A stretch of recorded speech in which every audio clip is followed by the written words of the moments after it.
জুলাই অভ্যুত্থানের পর লুট অস্ত্রের ৮০% উদ্ধার করা হয়েছে। বাকি অস্ত্র উদ্ধারে কাজ করছে সেনাবাহিনী। দুপুরে সেনা সদরে নিয়মিত সংবাদ সম্মেলনে এ তথ্য জানান মিলিটারি অপারেশনসের পরিচালক কর্নেল মোহাম্মদ শফিকুল ইসলাম। একই সাথে গুমের অভিযোগ ওঠা সেনা সদস্যদের বিরুদ্ধে তদন্ত চলছে, প্রমাণ হলে কঠোর ব্যবস্থা নেওয়ার কথাও জানিয়েছেন তিনি। বান্ডেল থাকলে প্রতি সেনমানিতে টাকা বাঁচবে।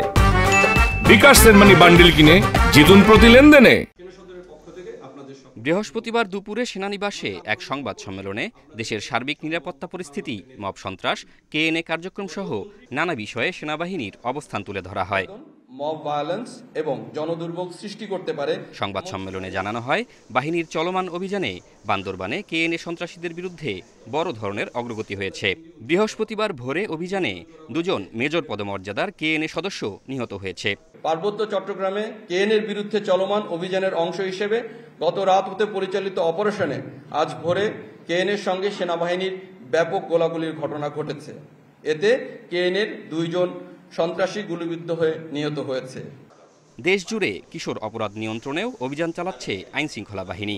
গত 1 মাসেই 56 জন কিশোর গ্যাং সদস্যকে গ্রেপ্তার করা হয়েছে বিভিন্ন জেলায়। সেই সাথে সেনা সদস্যদের বিরুদ্ধে ওঠা গুম অপহরণের অভিযোগ খতিয়ে দেখা হচ্ছে। সেনাবাহিনী জানায়, প্রমাণ মিললে দোষীদের ছাড় দেওয়া হবে না। কিছু কিছু সেনা সদস্য যারা ডেপুটেশনে ছিল তাদের বিরুদ্ধে গুমের সাথে অভিযোগ এসছে এবং তাদের তদন্ত চলমান রয়েছে এবং তাদের এই তদন্তে যদি গুমের সংশ্লিষ্টতা প্রমাণ পায় তাহলে অবশ্যই বাংলাদেশ সেনাবাহিনী তাদের বিরুদ্ধে যথাযথ আইনানুগ ব্যবস্থা গ্রহণ করবে। জাতীয় নির্বাচন সামনে রেখে রাজনৈতিক সহিংসতা এবং অনিয়ম ঠেকাতে নির্বাচন কমিশনার নির্দেশনার অপেক্ষায় রয়েছে সেনাবাহিনী। সেনা কর্মকর্তারা জানান, যে কোনো মুহূর্তে মাঠে নামার মতো প্রস্তুতি তাদের রয়েছে।